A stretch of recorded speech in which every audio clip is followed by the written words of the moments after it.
O meu país é a terra. O meu país somos todos nós. Ninguém te separa da terra.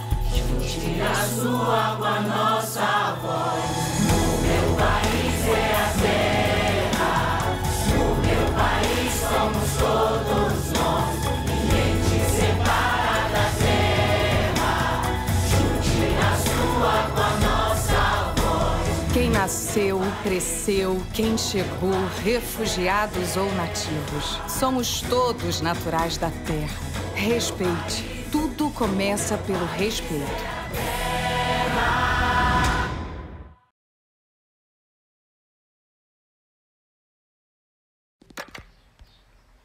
Estamos em 1948, na cidade de Paris.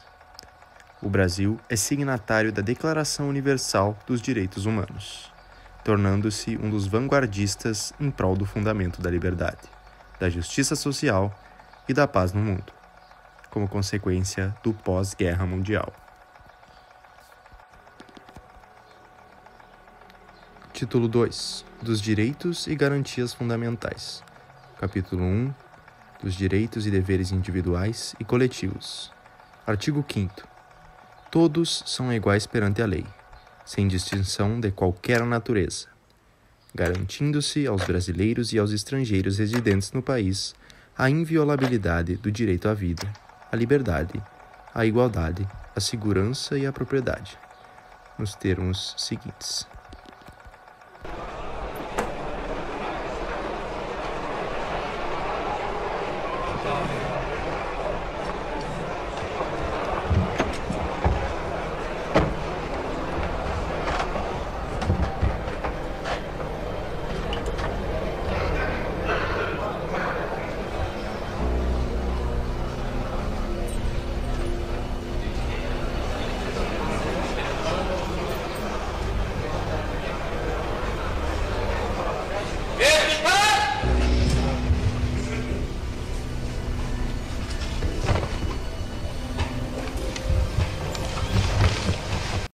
Atenção, emissoras da Rede Globo, para o top de 5 segundos.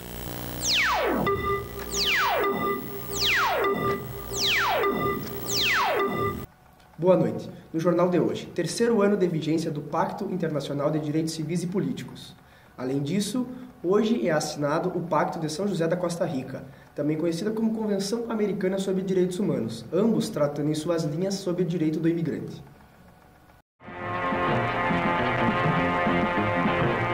No ar, Jornal Nacional. A notícia unindo 70 milhões de brasileiros.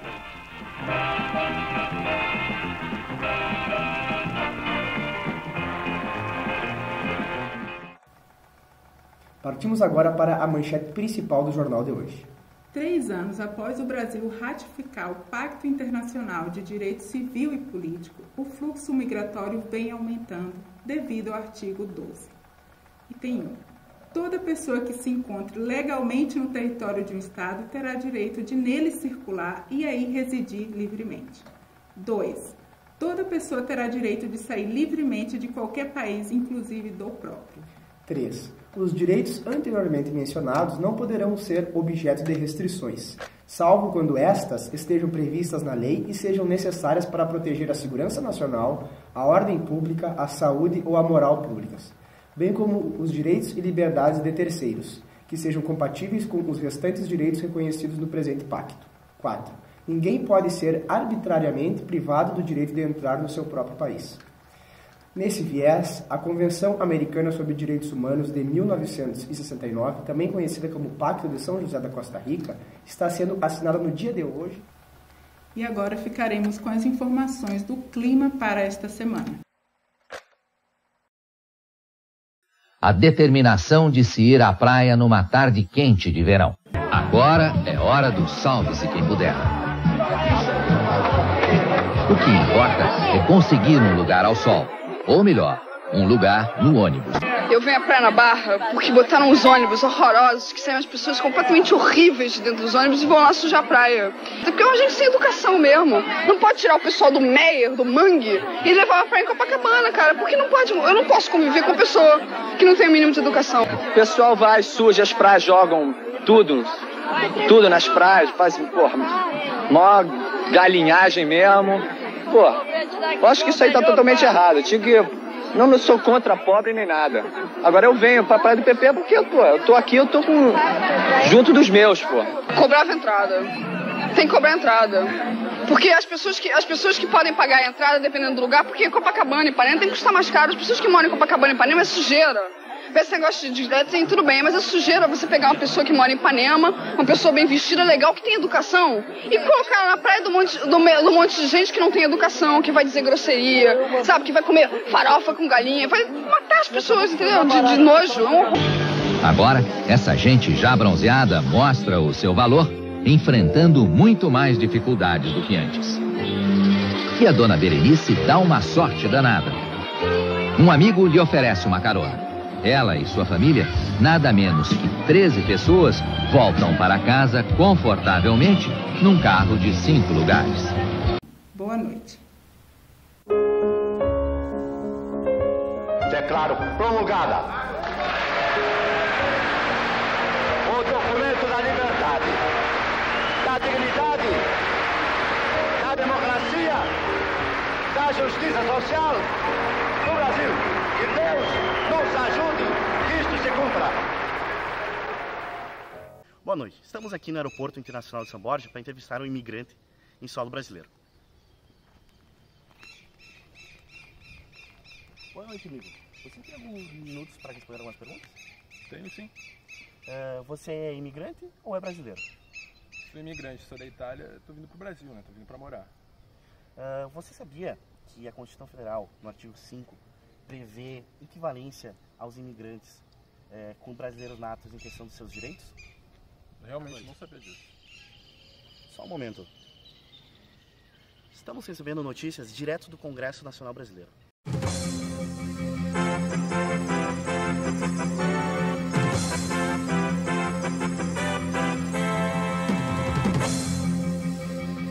Como deputado membro da subcomissão dos direitos do imigrante e evidentemente na comissão integradora dos direitos humanos, é essencial conhecer e salientar as diferenças que a nova lei da migração de 2017 e o Estatuto de 1980 na questão do estrangeiro, elas acabam por trazer. O contexto histórico brasileiro, ele tem pesadas marcas nessa questão da migração forçada com a escravidão e, por demais, nos próximos anos, por uma migração buscando uma mão de obra barata e ainda, de certa forma, no meio da exploração. Nós conseguimos observar nessas últimas duas leis, mais especificamente no último Estatuto e na última lei do ano de 2017, formas diferentes de tratar a questão da migração. Em 1970, ainda integrando os anos da ditadura militar, foi possível ver uma busca por uma aproximação da democracia e, evidentemente, da redemocratização naqueles anos, buscando uma maior confluência com os direitos humanos. É interessante notar na questão semântica das palavras imigrante e estrangeiro, já que a palavra migrante tem como sentido alguém que migra, que se move, enquanto estrangeiro traz uma alusão no seu radical de estranho, diferente, algo que não pertence àquilo. A nova lei de 2017, a lei, na verdade, especificamente 13.445, ela trata de uma questão não somente do migrante, mas também do refugiado através de decretos. A partir dessa nova lei, a questão migratória no Brasil passou a ser observada num novo espectro. O migrante agora não era mais apenas aquele que saía ou entrava no território, ele também era tratado por uma questão de direito subjetivo como um ser humano, como aquele que obtinha direitos dos direitos humanos. O refugiado agora passava a ter uma atenção especial se e adentrar um território com uma população preparada para lhe acolher ou ser recebida com xenofobia. Também foi importante, através dessa lei, entender e acolher aqueles que forem sair de seus territórios oriundos de guerras ou perseguições políticas. A partir dessa nova lei, a questão migratória no Brasil passou a ser observada de um novo espectro. O migrante agora não era mais apenas aquele que saía ou entrava no território. Ele também era tratado, por uma questão de direito subjetivo, como um ser humano, como aquele que obtinha direitos dos direitos humanos. O refugiado agora passava a ter uma atenção especial se ia adentrar um território com uma população preparada para lhe acolher ou ser recebida com xenofobia. Também foi importante, através dessa lei, entender e acolher aqueles que forem sair de seus territórios oriundos de guerras ou perseguições políticas. Meu nome é Mariana, eu sou especialista em direitos do imigrante e eu vim aqui falar mais especificamente sobre o contexto social e político envolvendo toda a construção da nova lei da imigração de 2017 e toda a trajetória do Brasil até todo o período de obscuridade da ditadura e o período de redemocratização que a gente teve a partir da década de 80 com a Constituição Federal de 88. É importante frisar que o Brasil já teve 4 leis que já legislaram sobre esse conceito. E uma que vale mais destaque, mais especificamente, que tem várias distinções entre a nova lei e a anterior lei, é o Estatuto do Estrangeiro de 1980, porque apesar delas legislarem sobre a mesma questão, que é sobre a migração de pessoas, elas têm definições, têm distinções desde seus fundamentos. O principal ponto da diferenciação entre as duas leis é o relativo à abordagem dos conceitos. Migrante é a pessoa que se desloca de uma região para outra. Imigrante é a pessoa nacional de outro país que se desloca definitiva ou temporariamente, por exemplo, no Brasil. Emigrante é o brasileiro que se desloca temporariamente ou definitivamente em outro país. Migrantes, e nós já trabalhamos alguns conceitos ontem, tá bom? Agora a gente vai trabalhar os conceitos de residente fronteiriço, de visitante e apátrida. Pessoal, o que seria esse tal de residente fronteiriço? É a pessoa nacional que nasceu ali no país limítrofe. O que seria país limítrofe? Que faz fronteira ali, né? Ou apátrida, que conserva sua residência habitual em município fronteiriço de país vizinho. Pessoal, que exemplo a gente pode dar para isso? Tem um Juan, um uruguaio, que mora em Santana do Livramento, que é uma cidade do Rio Grande do Sul, e faz fronteira com o Uruguai, tá? Isso aí seria um residente fronteiriço, tá bom? Visitante, o que é um visitante? É a pessoa nacional de outro país ou apátrida que vem ao Brasil, tá? Ela é nascida em outro país que vem ao Brasil para estadas de curta duração, tá bom? E ela não quer se estabelecer aqui, tá, pessoal? Nem temporária, nem definitivamente, tá? Então, o que eu posso dizer? Qual exemplo que eu posso dar desse aí do visitante? Por exemplo, Ciran, que é um cidadão norte-americano, ele vem pro Brasil para visitar o Rio de Janeiro. O que ele quer? Ele vem conhecer o Carnaval Carioca, quer dizer, vai ficar temporário aí, um pouquinho tempo vai embora. E a pátria, o que seria esse apátrida? É a pessoa que não seja considerada como nacional por nenhum estado, segundo o Estatuto dos Apátridas de 1954, como promulgado pelo Decreto 4246 de 22 de maio de 2002, ou assim conhecido pelo Estado brasileiro.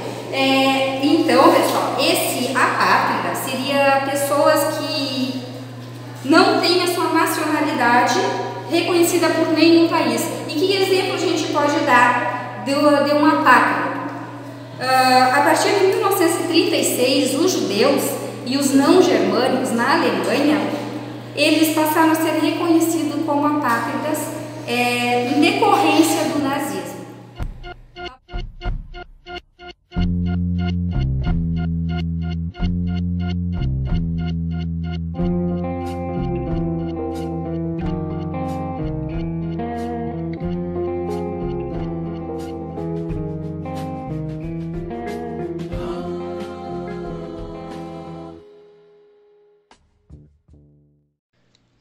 A base da Operação Acolhida em Pacaraima, Roraima, possui um centro de triagem documental e sanitário.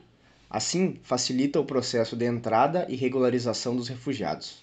Essa base tem a finalidade de evitar a sobrecarga das cidades fronteiriças, de modo que suas infraestruturas, escolar e hospitalar, não entrem em colapso e possam funcionar normalmente. Este tipo de ação é uma das mais variadas formas que o governo federal formulou na intenção de auxiliar e assegurar os direitos dos imigrantes. Hay aquellos amigos que tienen ya 2 años, yo aproximadamente tengo acá 2 meses. En Venezuela no hay comida, estamos en crisis, no hay trabajo. Bueno, al menos para acá hay comida.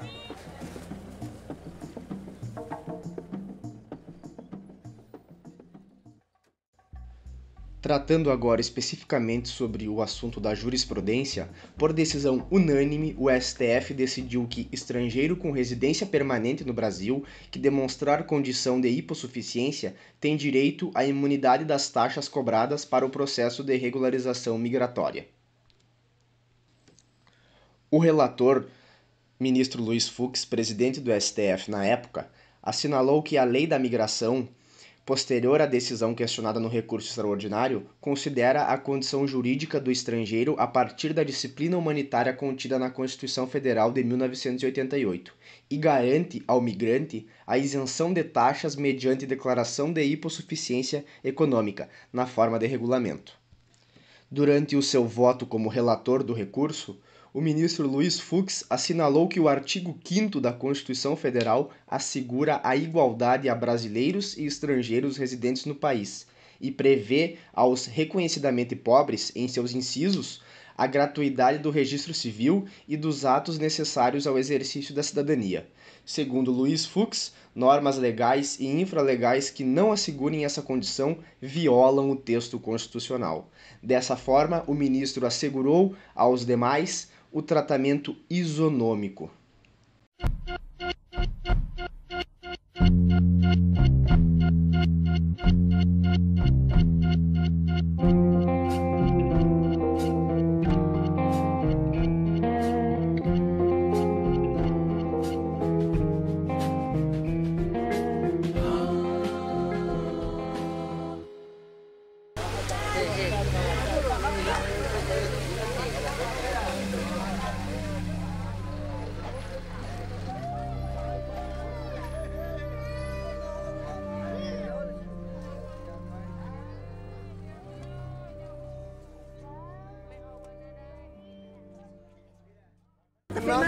Está filmando, coño madre. Ven acá. Ven acá. Dale. Quiero salir de la fucking pobreza ahora. Quiero que la gente le da mano al pobre, porque Maduro no está haciendo un fucking nothing. Cada día que nosotros vivimos aquí, esta vaina se parece como el fucking Haití. Y muchos niños que viven en la delincuencia, que están claros que en esta vaina no se prende alfabela. Y estoy viviendo en la Juago. Princípio da universalidade.